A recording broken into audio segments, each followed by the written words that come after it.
Damn, son, where'd you find this? Welcome to episode 101 of the Fly Route Podcast. I am your host, Anthony, aka Tony Playboy, aka Purdy Season, aka Preseason Favorites. And I am here with the guys. Y'all got any AKAs for yourself today?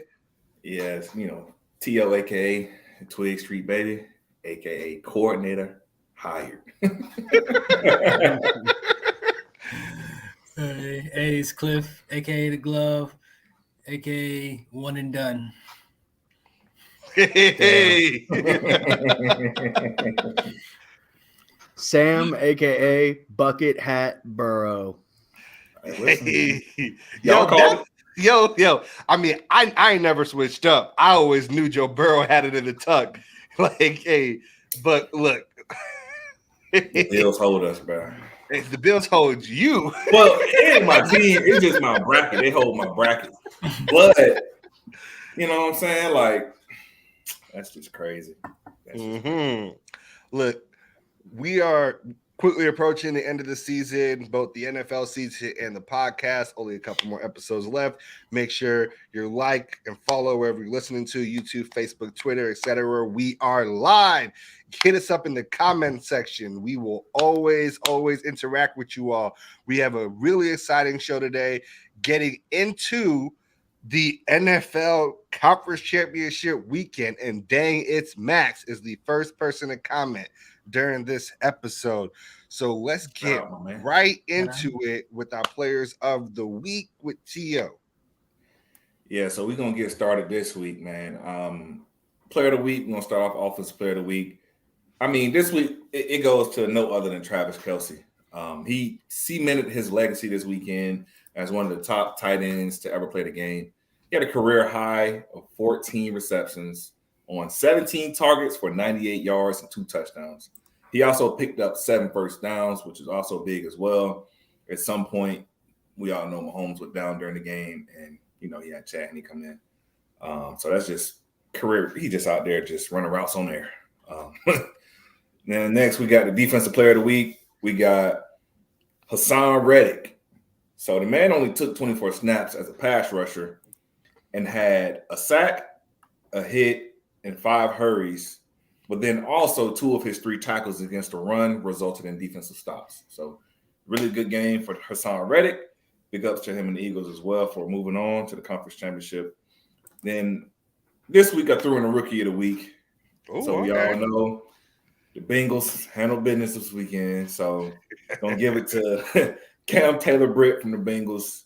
He only allowed 3 catches, and he was targeted 6 times, but he only gave up 20 yards. But he didn't allow any first downs. But he also made 2 key plays, which was big in this game.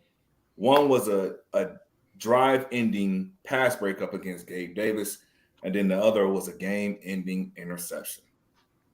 And there was only really one guy we can give the special teams player of the week to this week, and that was just Robbie Gould. The man was 4 for 4 for field goals and 1 for 1 on extra points. So big ups to Bang Bang Niners gang as well. Got to wrap it up for playoffs. What's poppin', Steve? How's it going? We appreciate you for stopping in. Yeah, Robbie Gould don't miss in the playoffs. He cold. He cold. I remember back when he was in Chicago. He cold. Look. Yeah.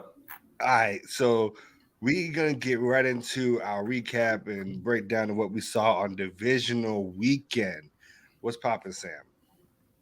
Yep, so the first game in the slate of games was the Chiefs-Jaguars game on Saturday. Like T.O. mentioned, Pat Mahomes went down in this game. Chad Henne came in for a drive and actually broke the record for the Chiefs' longest drive in the playoffs, took him down 98 yards to score right before the half. I feel like that was huge. One really big lingering thing, obviously, is the Pat Mahomes foot injury. We've gotten some updates that he's practicing, that he's, fully expected to play and everything like that. And it's definitely something to keep an eye on because, his mobility is big, but I also feel like he's one of the best, if not the best, pocket passer in the NFL. So how much of a factor do y'all think this foot thing is going to be? I'll ask you first, Anthony. Okay. big, but not like super. Because I don't think he needs to use his back foot to throw the ball far and accurate. Like we just see some of the crazy stuff he does with unconventional throwing mechanics, right? I think depending on how he can move on it and what it's like if he gets hit, that's really what you're gonna know. If he gets hit, it comes down on that ankle. Can he still move around, extend plays, get first downs with his legs? Because a lot of that stuff, especially the last part, getting the first down with his legs when things are covered down the field is a big part of Mahomes' game. It's not the flashiest part. It's not the part we talk about a ton. He's not juking a bunch of guys, but he be moving. Yeah, He really do. Yeah.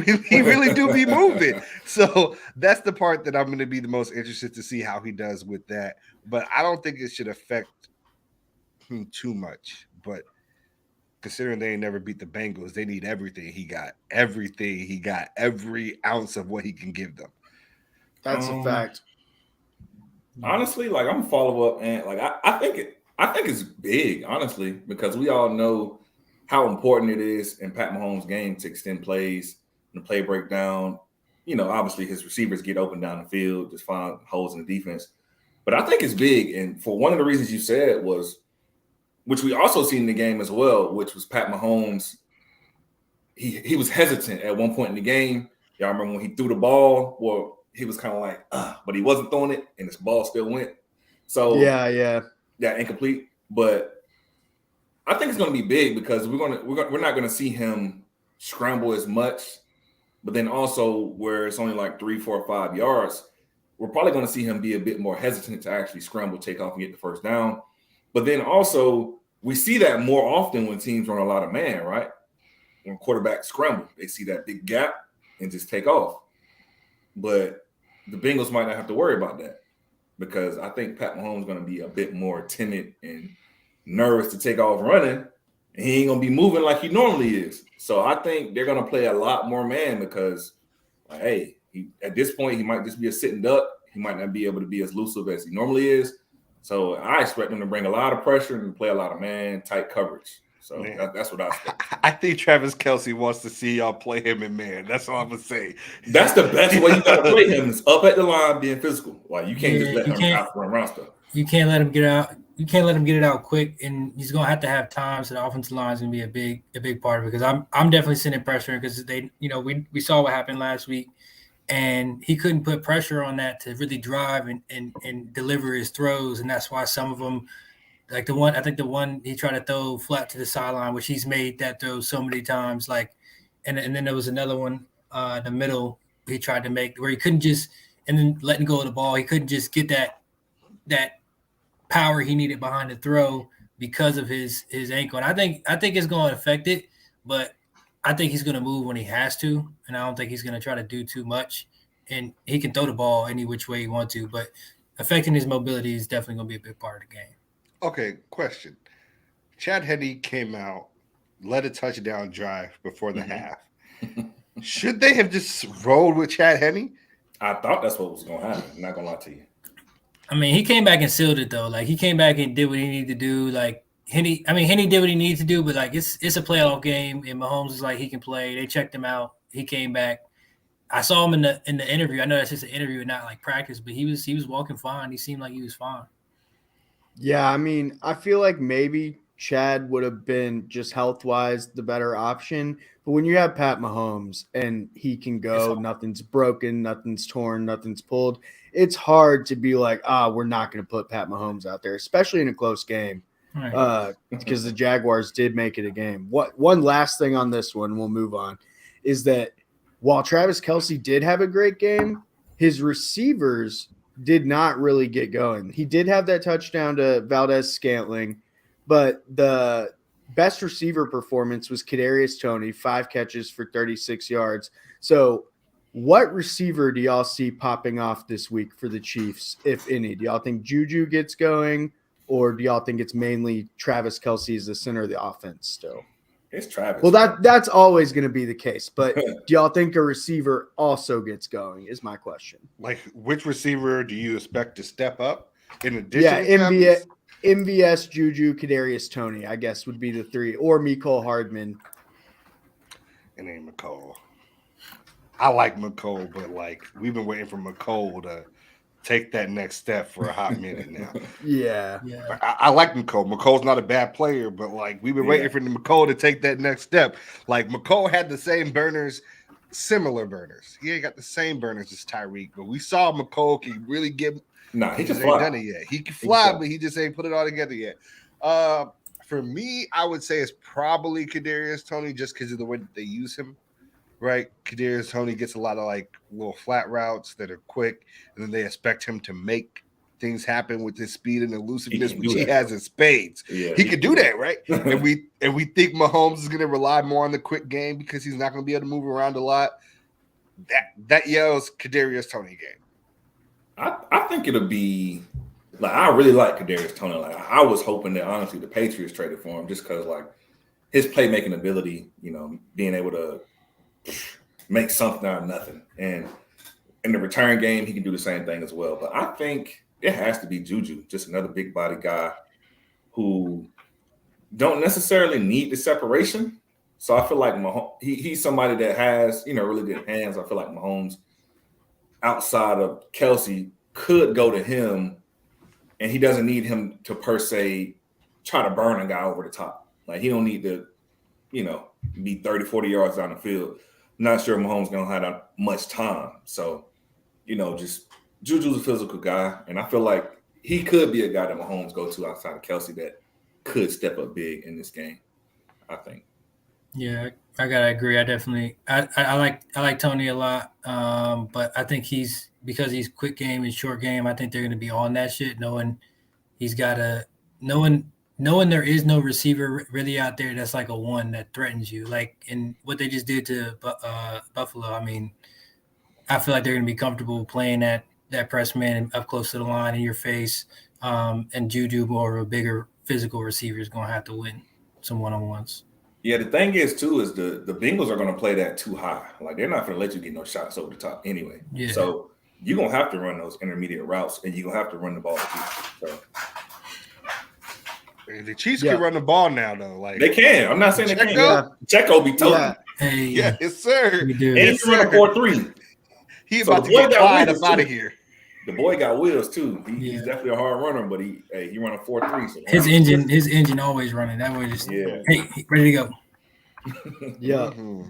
All right, so we'll move on to this second Saturday game. We don't have to spend too much time here. The Eagles beat the Giants 38-7. I think that all of us pretty much agree that this was like we're just happy to be here game for the Giants. Very, very early in their rebuild, got to the playoffs, exposed a pretty fraudulent higher seed team. But they were just never in the same stratosphere as the Eagles this year. They lost to them earlier in the season 48-22. They had kind of a meaningless game week 18 against them that they also lost. And then they get swept 38-7. The Eagles ran the ball all over them. Again, we talked about how last week it was Miles Sanders and Boston Scott. This time it was Miles Sanders, Boston Scott, and Kenneth Gainwell, who had an amazing game. So really the main thing that I want to ask y'all about this game is, do y'all feel like Jalen Hurts was back to 100% yet based off what you saw, or do you feel like he's still getting there? I'll start with Cliff for this one. I'd say he looked good, and in a game where you do not have to do a lot, and you don't get to see really. I think he looked fine. Like he looked comfortable. I mean, first game back for a little bit, but I think they beat him 38-7. They were able to run the ball. He's not having to do anything crazy and make plays. I think that'll definitely be a different story this week, though. Yeah. I mean, I definitely agree with that. He didn't have to do much, but I mean, what better situation to walk into than to get a warm-up game before the conference championship? I mean, that's literally all this was. I literally expected them to walk the dog on them just like the first matchup. So, I mean, honestly, like you say, like if they can come out and if they can run the ball, then I feel like that'll open up the pass game for him. And I feel like, he's definitely an MVP candidate this year, so we've seen what he can do. So we'll just have to see. I mean, he looked good, but this is going to be a different type of matchup. First time they're facing each other as well, so it's a clean slate. And, he's playing a really good defense with a good pass rush and everything. So we'll see, what he's looking like come this weekend. Excited to watch it too. I really like what you just said about the warm-up game, and I want to ask Anthony a slightly adjusted question based off that. Do you think Jalen Hurts and the Eagles winning in such a big fashion like this, how much do you think that the confidence from that spills over into their next game against the 49ers? None. Like, do you care about that? If you're a smart team and you're a well-coached team, you don't think mollywhopper the Giants means anything about the game you're going to play against the 49ers.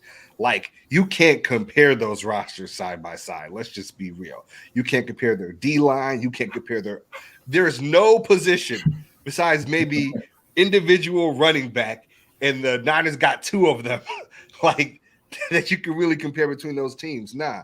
But I will say, I don't know about the health of Jalen Hurts, but I know they're willing to play him as if he's 100%. He had 9 carries during that game, and they were up. He did not need to be carrying that ball like that for like 34 yards and a tud, right? So, like, they're going to use him like he's 100%, and that's what matters, that they're willing to put him out there in that situation and put the extra pressure of him as a runner on that Niners defense. And I want to see it. I want to see it. This should be like – they're going to need it. They're going to need it. Hey, these might be the 2 most complete rosters in the league. And both their run games are really, really elite. Mm-hmm. Yeah, we won't linger on this game too long. The last thing I'll just say is that the Giants have a first-round pick, number 25. I feel like they should use that on a receiver.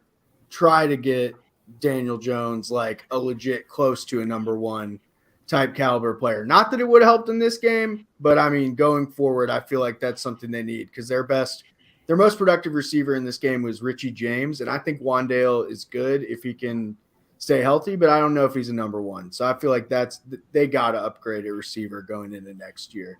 Maybe they could be a contender for like a D-Hop or something. Like, I mean, yes, sir. 25, that's not necessarily, cream of the crop. It's still you'll probably get the second or third best receiver in the draft with that. Like, you're not going to get a Jackson Smith and Jigba. This receiver ain't even – I mean, this class not deep on receiver as far as first-round talent either. So it could be worth trading that first round for a receiver like a D-Hop caliber.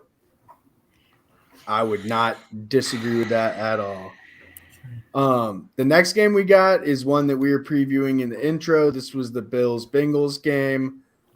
This was, I would say, probably the most anticipated game of the weekend, especially with the first game being canceled. These are 2 high-powered teams in the regular season. And honestly, the Bengals were just in control of this game from the jump. They went out and scored on their opening drive. They got a 3-and-out on the Bills' opening drive. And just from there, it just continued to go like that. Josh Allen had 2 picks in the first half. Threw another one to end the game, trying to come back. They really had – I mean, it was a game-ending interception, but I feel like the game was already over. And the Bengals just ran the ball all over the Bills. Joe Mixon and Samaje Perine both looked great.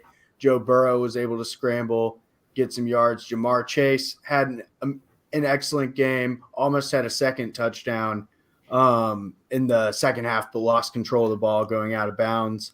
But I want to ask y'all, what do you think the Bills' offseason moves are at this point? They were so highly anticipated coming into the season with the roster they've had, and they've just hit the wall in the playoffs every year up to this point. So, like, what can they do? Do they need a second wide receiver who's better than Gabe Davis? Like, what are they missing right now? They can't do nothing, man.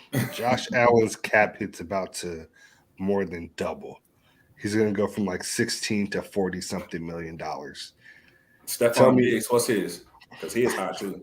But his been high. That's the thing. He got that big deal when he got there. You already have a team kind of maxed out with his cap being high. Jordan Poyer, free agent. Like they got guys they got to pay, and they got a quarterback that's about to become big expensive, and they got Von Miller on a super deal with no ACL. Yeah. I mean, honestly, what I think they got to do from the Bills standpoint, because like you said, like they're probably going to lose Devin Singletary, who, I mean, honestly, ain't really been anything more than mediocre. You know, their run game has honestly been like surprisingly one of the best rushing attacks this season. They were like the only team with like 100 rushing yards every game. However, they got away from the run in this game. You got Josh Allen out here in the snow throwing the ball 42 times. And he was also your leading rusher. So you're telling me he ran the ball more than your running backs when you've had a pretty good rushing attack all season? But I mean, pretty good rushing attack player. But you know what I'm saying? Like, he's probably averaging 50 of them 100 yards a game. But you gotta like stick. It gotta get going. That rushing game, I feel like, gotta get going, because like in a game like this where the Bengals is running all over y'all, they're clearly showing you, okay, like it's snowing out here. Like our best opportunity to win this game is going to be on the ground. And when you out here and you throwing the ball 40 times, and it just honestly didn't seem like they were in sync. Like him and Diggs, you know, you got Gabe Davis. He dropped the one pass on the sideline. Like it just seemed off. Like, so Cliff is right. 47.6 yards a game was Josh Allen's rushing average. That's ridiculous, bro. About half. Yes, he's the biggest part of that offense. And when you're not running the ball effectively, let's be real, the conditions make a difference in a game. Like that, I don't care what anybody says. The snow makes a difference in the game. The rain makes a difference in the game. Like cold, hot, it makes a difference in the game. And some players don't like that shit. Some players adapt well to it. Some players can play in any terrain, and some of those positions are primal for that. Like you can't get out of your breaks as quick.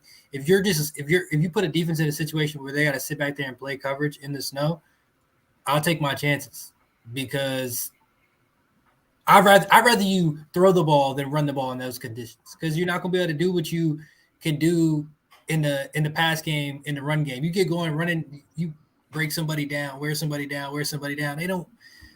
They just out there, and then the offense over there getting cold and ain't played, and they just not on the same page. And I think Josh Allen looked like well out of place. I don't think they were doing anything crazy to him coverage wise or anything. Like they gotta look good. Yeah. Nah, he didn't.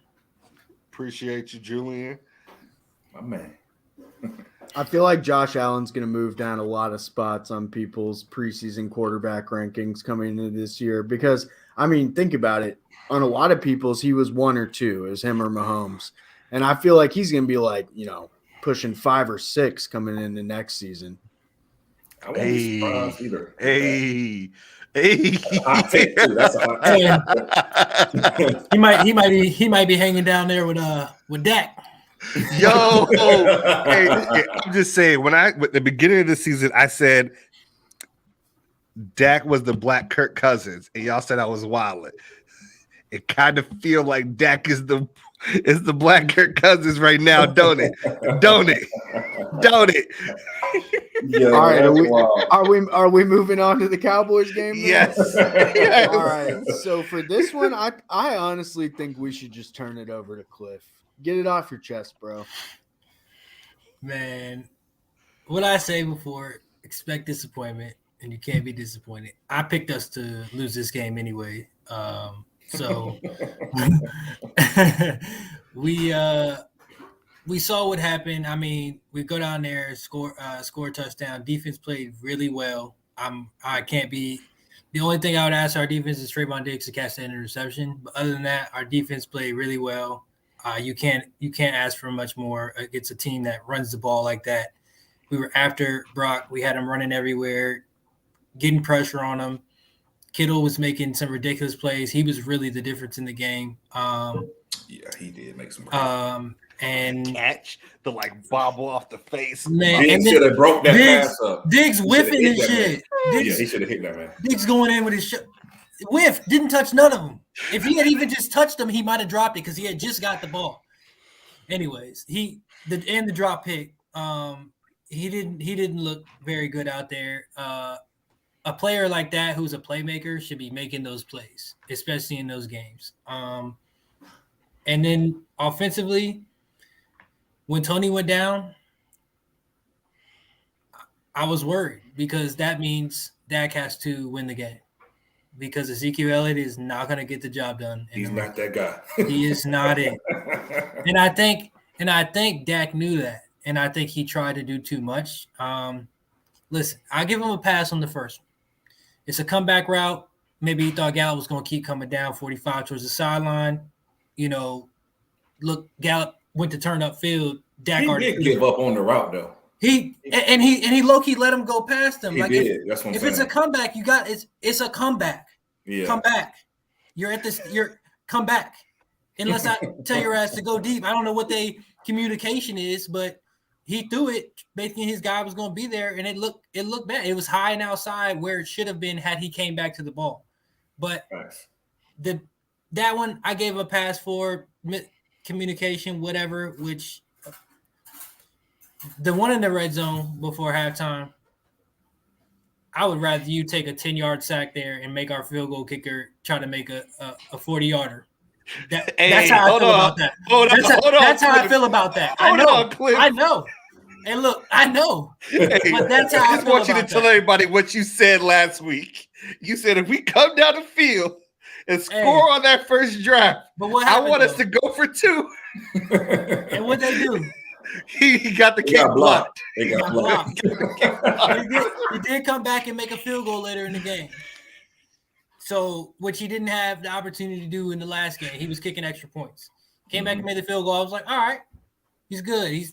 We're riding. You got to take your points, especially if you cannot throw the ball in double coverage in the red zone. It should have been picked initially, got tipped, and went right into Fred Warner's hands. Bro, the other one that he threw right at Fred Warner should have been a touchdown to T.Y. Hilton.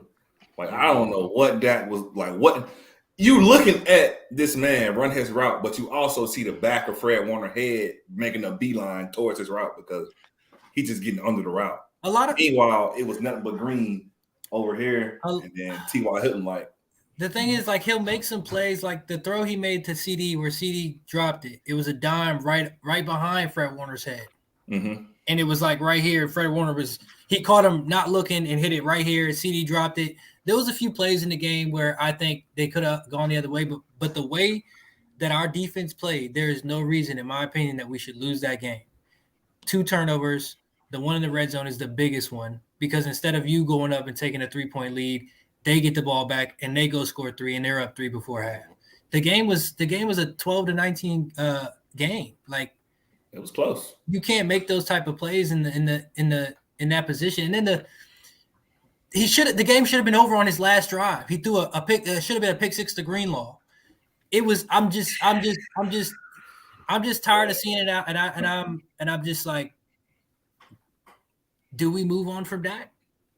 You can't. You pay him too much money. But that leads me to a better question. Yes, please. What staff changes need to be made? A lot of people are talking Mike McCarthy. I don't know how you feel about that. You're definitely not going to let go of your D coordinator, but I think someone's going to hire him out. He's going to be a head coach, right? And then that leaves Kellen Moore. So you got Mike McCarthy and Kellen Moore. What you doing? This game was on Dak and Kellen Moore, but I'll let you answer, Cliff. I agree. It's either Dak or it's either Kellen.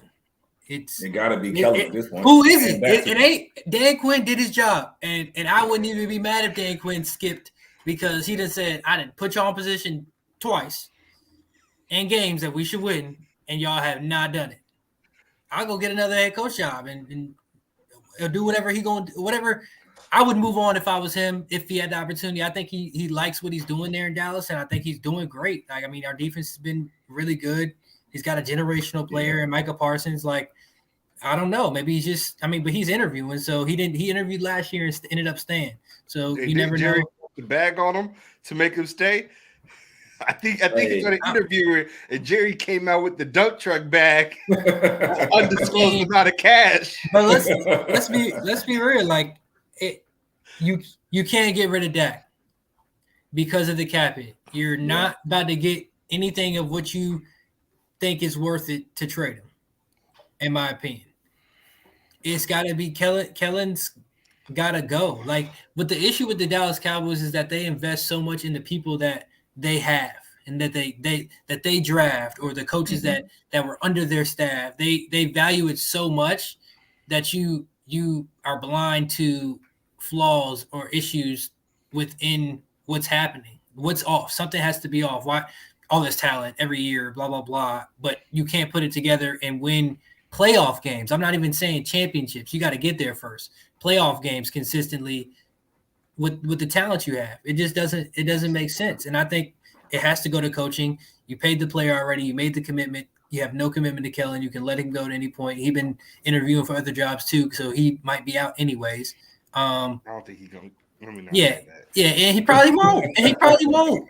And we might, and maybe that's why he is, because he's like, I don't know how much time I got left here. But I think Kellen's got to be the one to go. Mike McCarthy makes questionable decisions in games sometimes, and they're questionable. But I think Jerry Jones has already committed to him.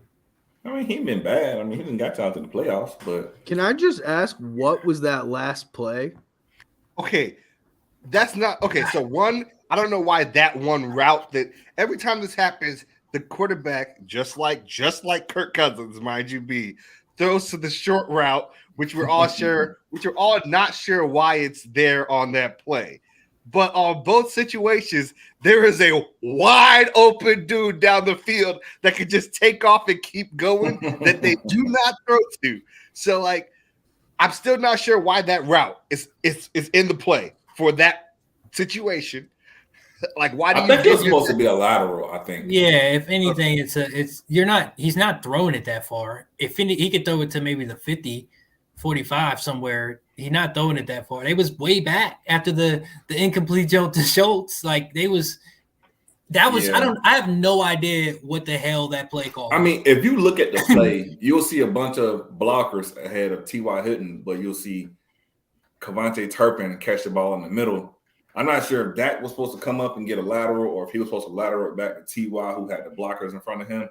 Oh, I don't know what the hell was supposed to happen. Why is Zeke snapping the ball? Yeah, that was what the hell?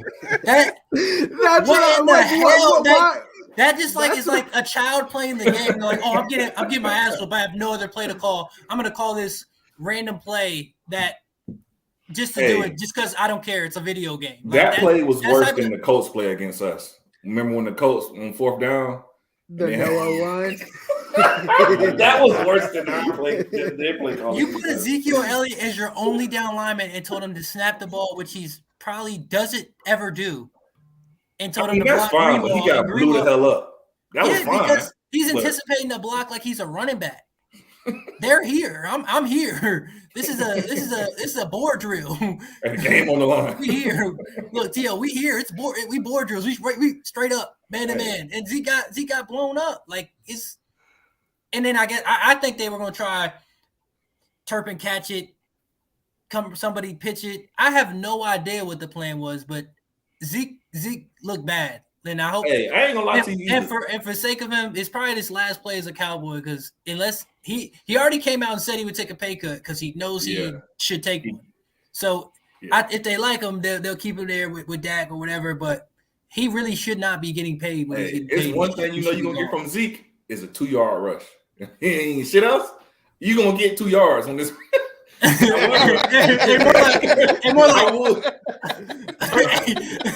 Hey, Turpin hold y'all on a kick return that he should have returned for a touchdown. He could have had a couple of them. Why he was the only way that wasn't a touchdown. It was like, oh, let me give my back to the kicker. And that kicker put him down. He said, look here. He ran into him. Sweet. He jab stepped into him. He had to the right, or if he would have made a cut back to the left. He telling me When the I- kicker had an angle on him in the middle of the field. You a Bro, liar. come on. on the right hash. You a liar. You had a Did lead y'all see blocker how taking fast somebody. he was running? He's fast as hell. Bro, did y'all see how fast he was moving? Like, even like in real time, I'm like, yeah. Like There was on in real time. on a couple of his returns, bro. He was skipping. I'm like, he could take either any one of these the way he's moving and the blocks were set up. But Bro, that he's last fast as one, hell. that man I think he's running too fast for his own good. He ran smooth into the kicker. I mean, you kind of have to move like that if you're on special teams. Hey, you try to I break wouldn't be surprised if everything. he ran like a 4.140 type fast though, because bro, that man was moving. Listen, when I was watching him return the kick, I was like, oh, he finna crib this, but I'm like, oh my god, because he was moving so fast, it looked fake how fast he was moving across the screen. I was Hey, like, oh my. another point is think about how good those returns were in the position he was putting our offense in. Yeah. Mm-hmm. Consistently. All right. Come on, man. Yeah, all right. I think that has it wrapped up. All right, Yep. bet. We'll go down to our conference finals breakdown, conference championships, whatever you want to call it. We are doing a playoff challenge bracket where listeners as well as us made our brackets for the playoffs to try to predict how they would break down before they started week 1. Here's the update on the standings, which I am, really feeling because Y'all is Tony Playboy. I am in first place. What's popping with a score of 12? Undisputed right now. Devon, who was a listener, our first place player last week, has dropped down to 4th. T.O. and Cliff are tied for 2nd, and Sam is at 5th. And then listeners are below. Now, I just want to, y'all ain't believe in Bucket Burrow like I did. And I got him going all the way to the Super Bowl. So that's where we going to start. Kansas City versus the Cincinnati Bengals. The only bracket that actually has what they think is going to happen is mine. And I got the Bengals winning it because I had Joe Burrow winning it all. Hey, so let's talk about this game, y'all. What do y'all expect to be the key decider for this game? We will start with Sam. I'm going to say Patrick Mahomes' foot health.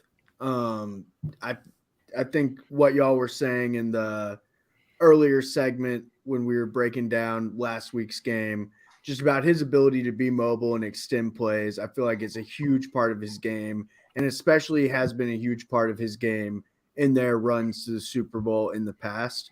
So I feel like I said before, he's one of the best, if not the best pocket passer in the game. But I feel like if he's not able to be fully confident in his ability to move around, it could make him short arm some throws like we saw last week. And he could get frustrated by this Bengals defense. So I think that's a big factor.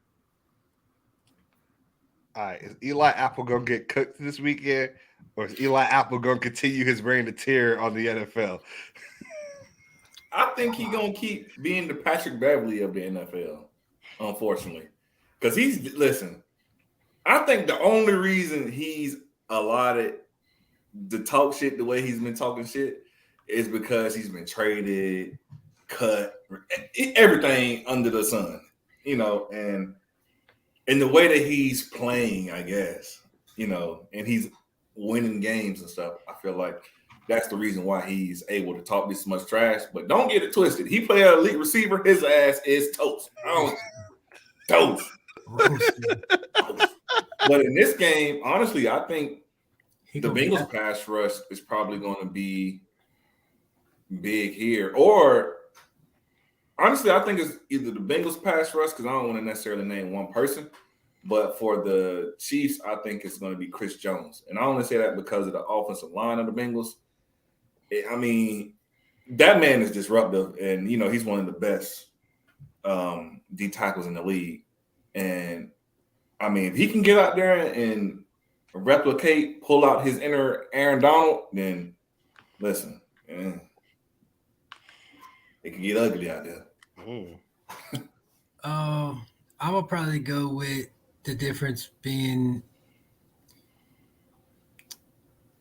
probably the run game on both sides, because I think that they're very different as far as I don't think that the Chiefs have the receivers. Obviously, the Chiefs do not have the receivers that the Bengals have. But I think that the Chiefs D-line can, obviously with Chris Jones, can help against Mixon with the amount of injuries they got up front. And then on the other hand, I think that the Chiefs have been able to run the ball well between Pacheco and McKinnon is kind of third down back as well. So I think that might be a big difference in the game, regardless of what both quarterbacks can do throwing the ball. We already know that, but I think that could be a difference in those short yardage situations and different moments in the game.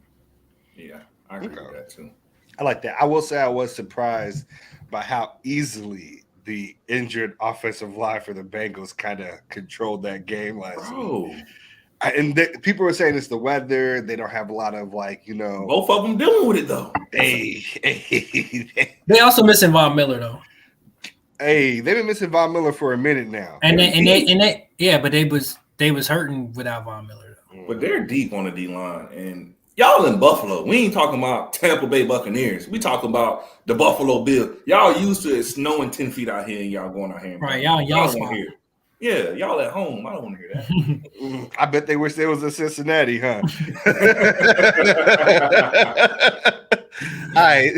The second part of this bracket, we are at already a 2-2 split, right? Everybody saw the Eagles and the 49ers playing each other in the NFC Conference Championships. Surprise, surprise.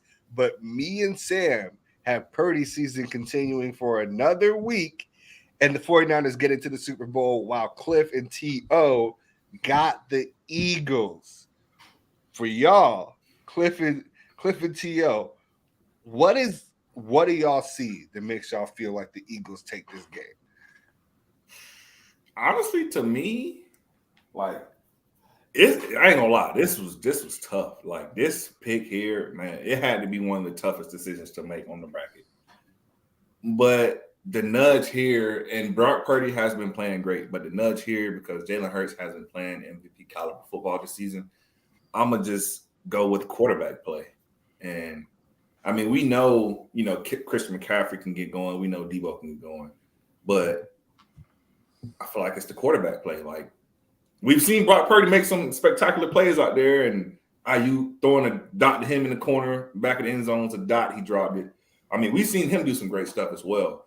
But it's just the experience, I think, at this point of the game. Just a rookie. You think Brock Purdy be the first rookie to play in the Super Bowl? Start the Super Bowl? I mean, it could happen, but this was tough. I just think the Eagles as a whole, I like them roster-wise. I feel like the Eagles have been the best team in the NFL, but I feel like the Niners have been the hottest team, if that makes sense. Ever since Purdy, they have not lost a game ever since he started up. I think I agree with you. I think that quarterback position is the biggest difference in the game. I think Jalen Hurts is just more explosive. I think they have a lot more pass rushers and defensive linemen and guys that can get after the quarterback and stop the run than the Cowboys do. And I think the Cowboys did a pretty good job. And I think they have better cover guys all around. Their defense is better, in my personal opinion. And they got a more poised quarterback, more poised and proven quarterback that can do a lot of different things.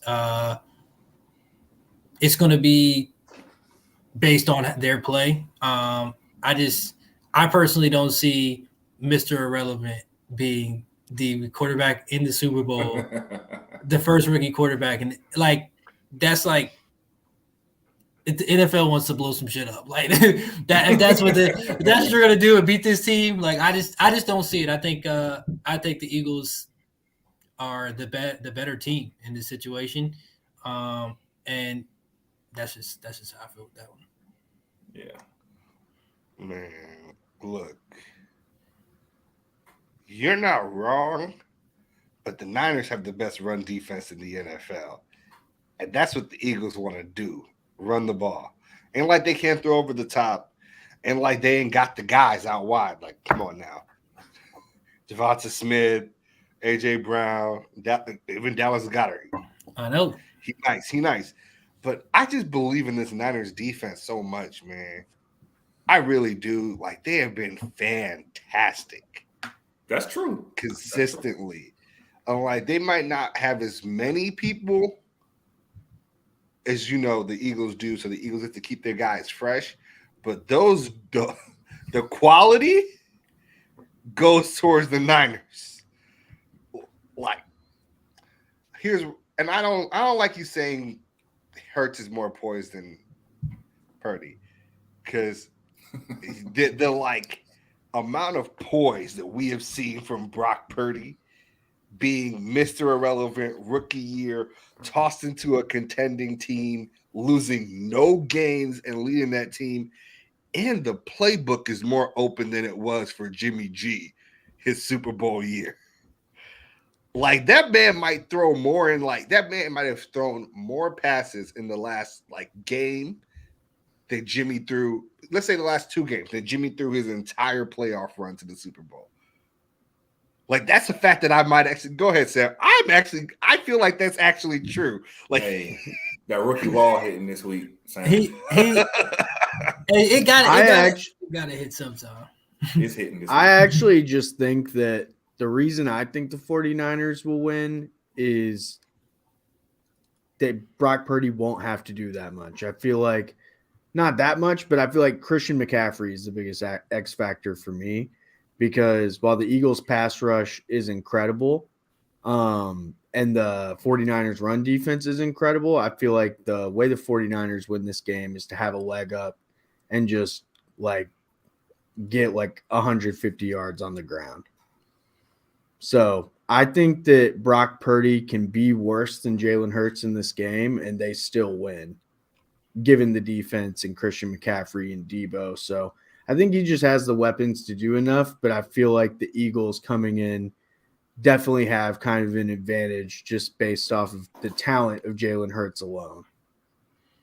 So I am hesitant, especially coming off of what we saw last week. I know it was only the Giants, but the Eagles offense doesn't really look like it's missed a beat, or that having the bye really affected them. So do y'all think this would be a high scoring game, or do y'all think this is a defensive slog? This is like a 21-17 type game. I agree, because Jory makes a good point. The Philly run defense has gotten better later in the year. They took a little dip, but I feel like just the entire game script was a lot different when they had Minshew in there, right? Yeah. They didn't keep time possession as well as they used to, but they are nice. That's what I'm saying. When Hurts has been in the game, how many games did they lose? 1. And let's be honest, the Commanders game. Come on, man. Yeah. Come on, man. Come on, man. So if we're being honest, he's been winning. He's been winning games. That's why I think the experience, and he's more proven. His resume is a little longer, and I think he's just explosive. But I do agree that the run game is going to be a big factor for both these teams, because that's what both of them like to do. Yeah, whoever can win the trenches in this game definitely is going to have the advantage. So that's definitely the X factor for both teams in this game. Is the run game. Yeah. Hey, don't even play me. Jimmy G in the playoffs threw 58 passes the year they went to the Super Bowl. 58. You know how many Brock Purdy has thrown in the last 2 weeks? Anybody want to guess? 67. Anybody else? In the last 2 weeks? Last 2 weeks. Oh, last 2 weeks? Last 2 weeks in comparison to Jimmy's entire run. I'd say 42. Hey, anybody else? Going once, going twice. I know he ain't throw 100. 59. He's thrown 59 passes in the last 2 weeks. 59. Hey, okay, so the closest one was Jory, because Jory said 61. 59. He has thrown one more pass than Jimmy threw his entire run through the Super Bowl. I mean, and Jimmy didn't have Christian McCaffrey. Yeah. Yes, but I feel like that's I don't know, that's true. That's just got to be Kyle Shanahan involved in his play call. That means that to me that says Kyle Shanahan has a little bit more trust in what Purdy sees and the way that Purdy plays the game. And you could call it the disrespect. I don't dislike Jimmy G. I just think we need to talk about him as who he is, and that is a effective game operator / manager style player. He's a winner though. Outside the offense, but he's going to do his job. He's winning.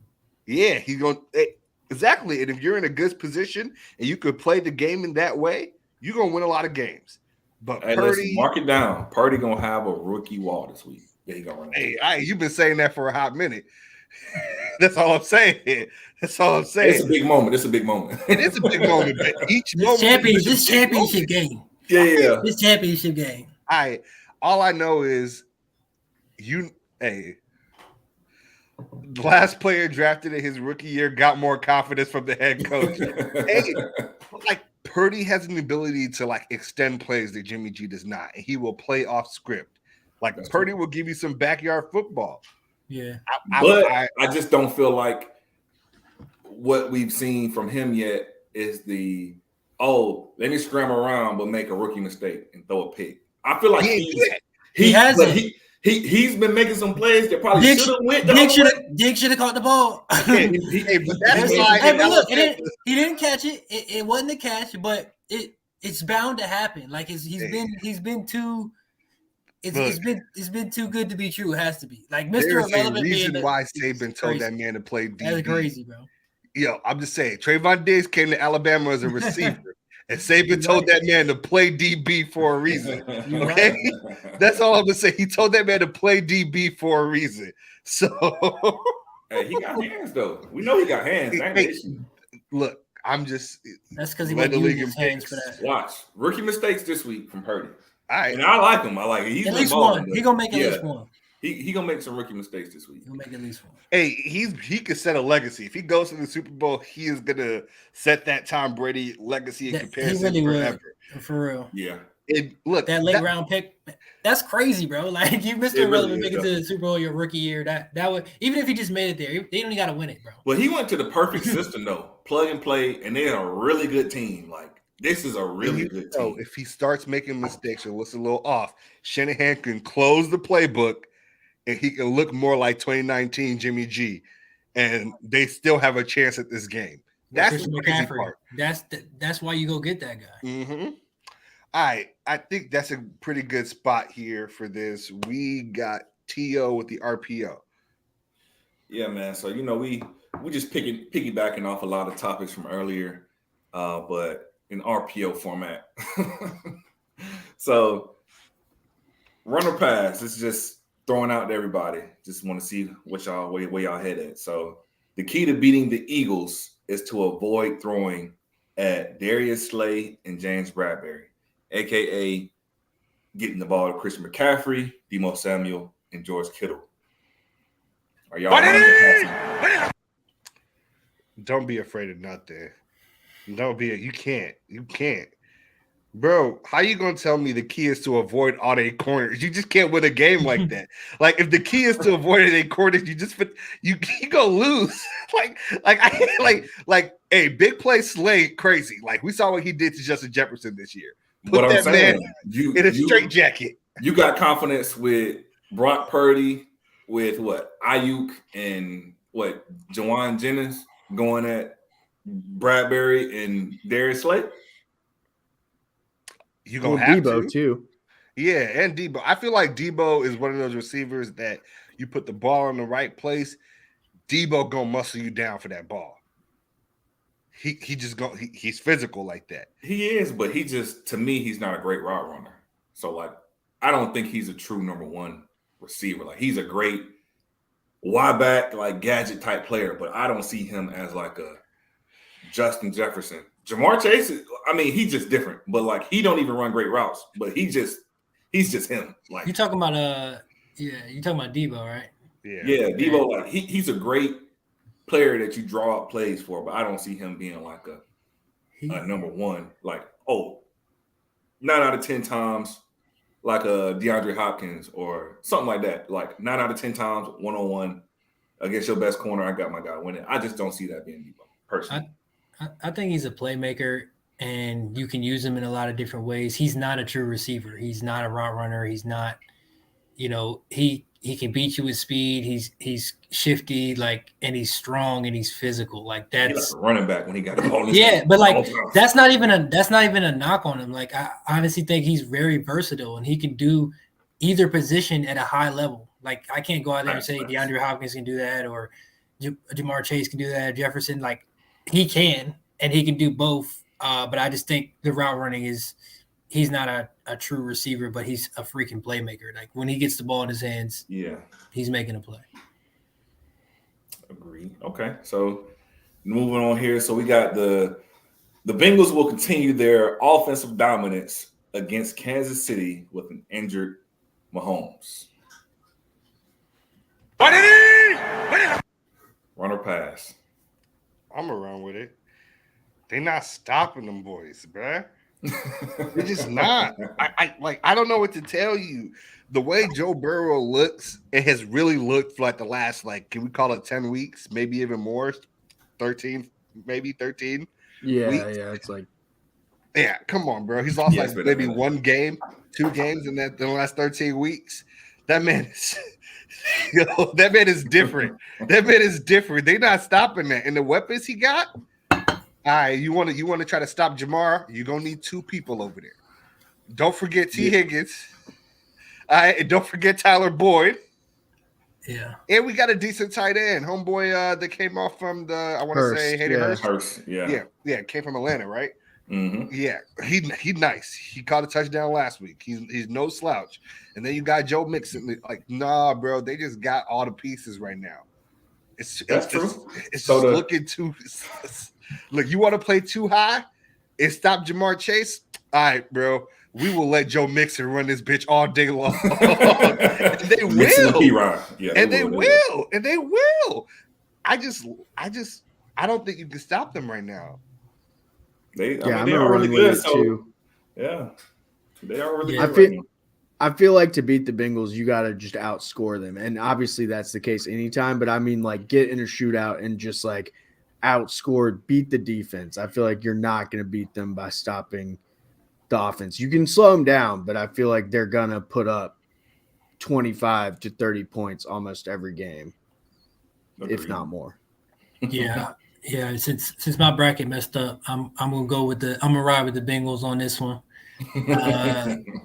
I had the Bills beating the Chiefs, but the Bengals just been different, man. Like Burrow's been playing, like everybody says, been playing at a high level. He's got so many guys he can throw to, and then you got a run game.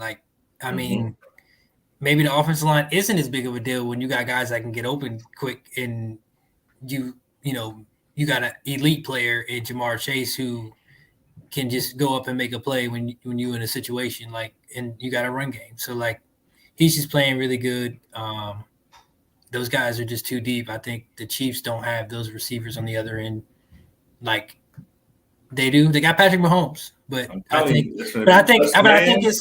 it's comparable though. I think you got Patrick Mahomes, but we got Joe Burrow. I really think it's to that point as far as his play and his confidence, his swagger on the field. He's there. Yeah, I think Joe Burrow is definitely in this game. You look at it, I think Joe Burrow is the clear favorite for quarterback matchups, especially with a hurt Mahomes. So, and he already beat him.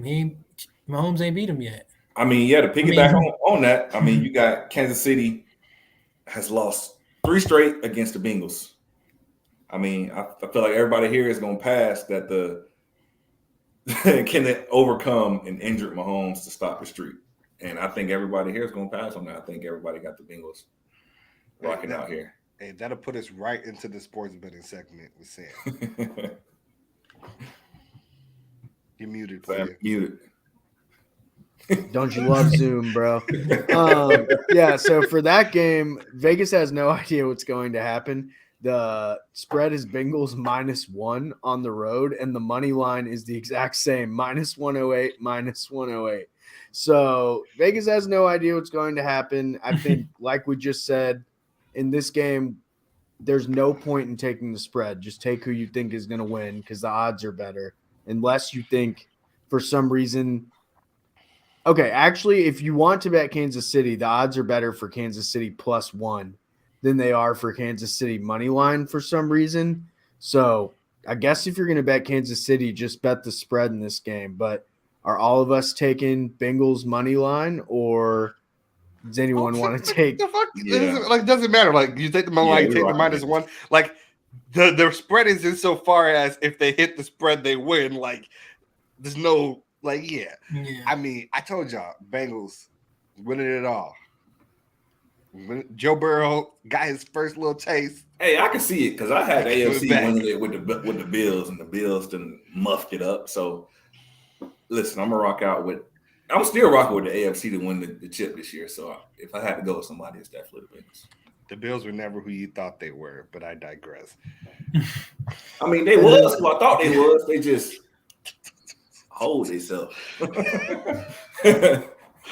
Sheesh. Nah, we saw who they were in the wild card round. Yeah. We saw who they were. Their true colors showed there, and they were probably another fraud because the Bengals came back and took care of business after a tough week against a backup quarterback. Yeah, I agree with all that. Yep. All right, so for the second game, the spread is the Eagles are at home. They're 2.5-point favorites. Pause real quick. This is a very interesting question before we leave the Buffalo conversation from Jory.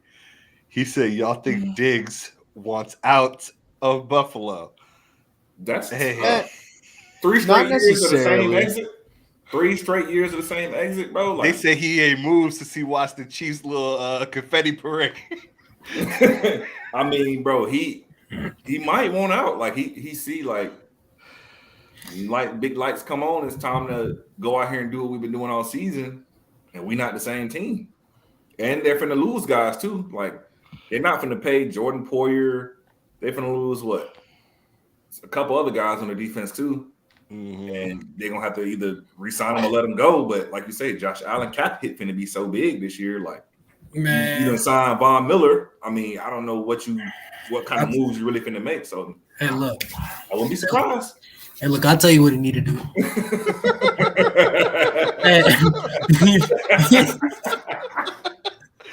He need to come play with his Brody.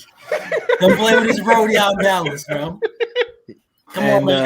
Hey, look. I don't know what you're getting at Q, so you might be in the same situation. But you go with him and with CeeDee Lamb, because I don't think I like Gabe Davis, but I just don't. I'm not a big believer in Gabe Davis. Like me either. That's a fantasy football guy. That is a fantasy guy. He's not him. He's number 3. He's a number 3. He's a Tyler Boyd. He's a fantasy football flex guy. He is not real life good. He is not a number 2. He is like 1. He was like a 4th or 5th round pick. 2. He's still on his rookie deal. And 3, he still had over 800 yards and like 7 TDs this year. Like, give this man time to develop into the player that you think he can be. Yeah. He was not a high draft pick. He drops the ball. He dropped a touchdown. This was his first year with a bunch of drops. Like, he had 9 drops this year. Yeah. First year with over, I think, 4 drops. Including a touchdown in that game against the Bengals. That was like a for sure touchdown. And look, what I'm saying is I think he could be a 2, but what I'm saying, my point is that he need to come to Dallas because CD's a 1 and he's a 1, and it don't fucking matter. If Dak can't do it, then you know. Then you know. Hey, Jory. Okay, I'm the only one that's up on Gabe Davis because Jory said Gabe Davis ain't that dude. He does not have a good route tree at all. It's deep ball. Well, I mean, he's a big body. Yeah. He's a big body, so he can get positioned and make plays because he's so big. But I think his specialty is the deep ball. Like, that's definitely a specialty. So. Yeah. You got to have hands if you're a deep ball guy because those shots don't come around all the time. I mean, with Josh Allen, they do. Not last week. That's part of my criticism of Josh Allen is that it's all deep ball. or nothing. or, Or take off. Yeah, deep ball take off or throw a pick. Like, yeah, they got hella receivers on that team too. See, Mahomes doing what he's doing without a real one. We can argue every one of those receivers are 2 or 3. Mm-hmm. All of them except Travis Kelce. Yeah. True. All right. But he's a tight What's up end, with so we can't even put him as number one. Oh yeah. Okay. So the spread is Eagles -2.5 at home. So me and Anthony have the 49ers. Obviously, for if we think we're gonna win, we would take the profit of +126. That's what the money line is. And that would have Cliff and TO having to choose between money line or spread. So do y'all think it will be a closer game than a field goal, or would y'all just go ahead and take the spread? I mean, it ain't gonna be closer than the field goal. Like, somebody gonna win by at least 3 or 4 points. And I personally still think it's the Eagles. So I gotta take the Eagles. I mean, I think they'll win by at least 3 to 4 points. I agree. It could definitely be a 3-point game. Difference in the game of being a field goal. Yeah, I don't see it being like a 1-point game. That would be crazy, but I mean, I feel like if you think the Eagles are going to win, it's safest to just take the spread and take that extra profit rather than trying to worry about if it's going to be a 1-point game. 2-point conversion. Watch it come down to, they be like, oh, no, we don't want to go to overtime. That would be insane to not want to go to overtime in the game before the Super Bowl. Hey, sometimes you put it all on the table. Put the balls on the Put it table. all Let on them the know. table. Yeah, it's now or never. Hey, and that makes you a hero or a fool. Like, there is no in between. None. So that's it for the betting segment, normally known as the 5 fly, but since there are only 2 games, there's no alliteration that would go with that. So betting segment it is, but do you want to move into the bouquet? We got the no huddle with Cliff first. No, I think we already did the questions. They were in the other segment. Yeah. Oh, all right. You got me. My bad. All No, right. Hey, look. All right, then do you want to talk about the coaches thing or not? Oh yeah, we can talk about it real quick. So,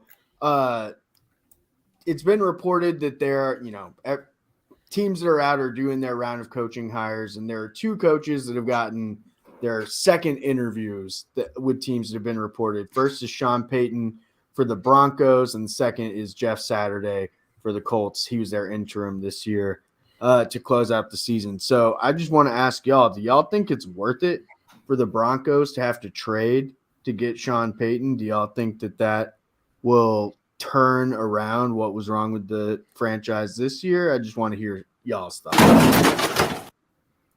It's worth it for them. It ain't worth it for Sean. I mean, I don't see, bro, giving up 2 first rounds.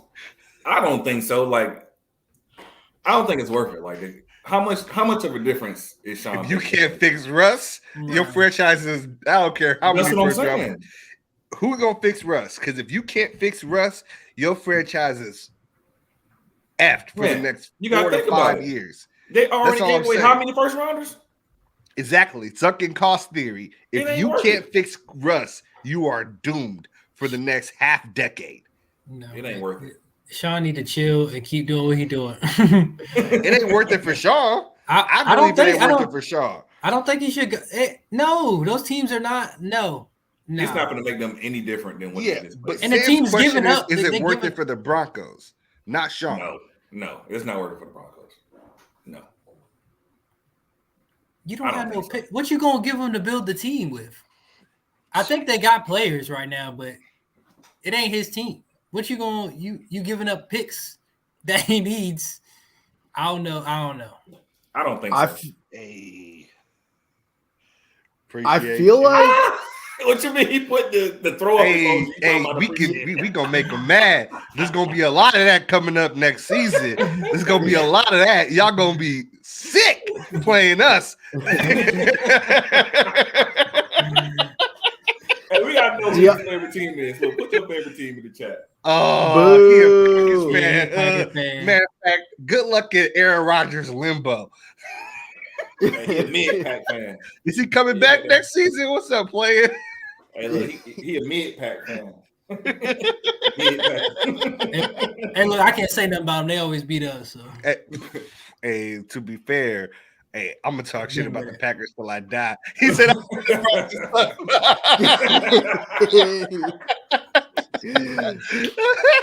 I don't care how many times we lose to the Packers. I'm gonna talk shit till I die." Look, they don't know who their quarterback gonna be. Hey, A-Rod might be stepping. Mm-hmm. Hey, and I guess Jordan Love, we gonna see if he him. Timothy. Hey, you got faith in Jordan Love, Jory? What's up? Not that guy. He is not that guy. Jory don't got faith. Yeah, we've seen it already. No, you can't go from A-Rod to Jordan Love. Hey, Do y'all think the Broncos only want Sean Payton because Russ is short and Drew Brees was short? I think they just think he can solve their offensive woes.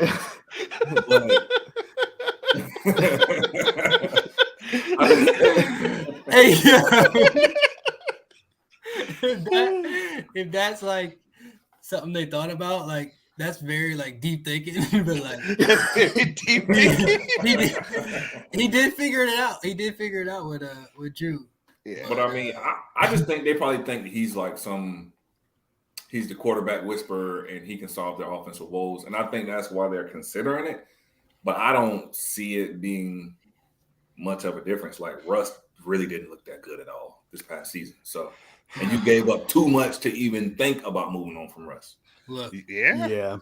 Look, this is Jerry already done talked to Sean. He said, "Look, Mike gonna stay one more year.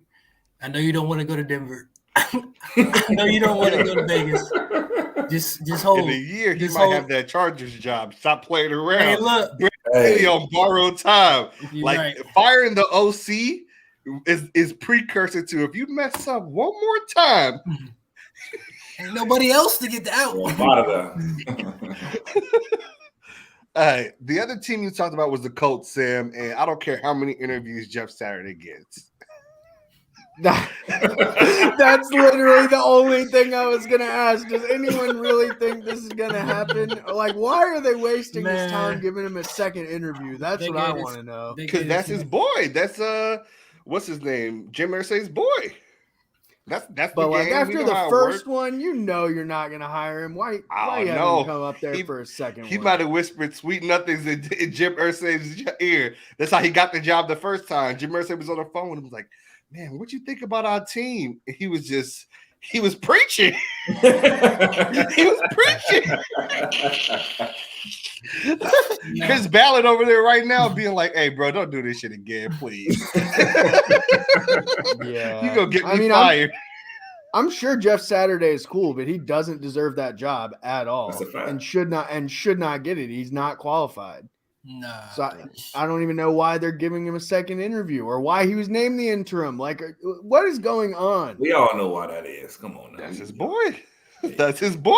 Sometimes, it pays to drink with the right people in life. That's just the truth. It might get him another opportunity. They're like, it pays to drink with the right guys. That's a fact. Yeah, ain't no other reason other than that's his boy. Hey, that's the truth. All right, let's wrap it up with the final segment of the show, the heart of the show, Ballers Bouquets. Too often in the media, people only focus on the negative and salacious things athletes do and never give them their credit where credit is due. And here we like to make a change. And this week's Ballers Bouquet goes to Wizards forward Kyle Kuzma, who donated $1 million to the Flint YMCA in Michigan to build a new gym that will be named after him. Right? He donated these funds through the Kyle Kuzma Foundation, which is his nonprofit. It focuses on impacting children, young adults, and families through sports, education, and life lessons.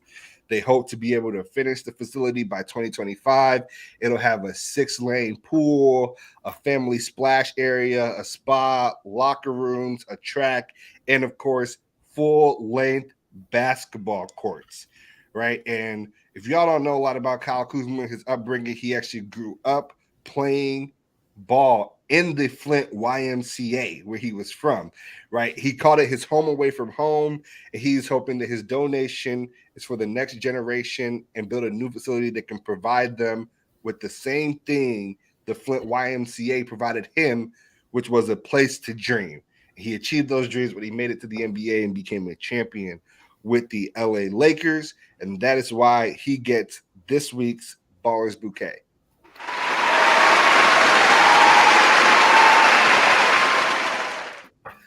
All right, that is it for episode 101. We appreciate everybody for listening.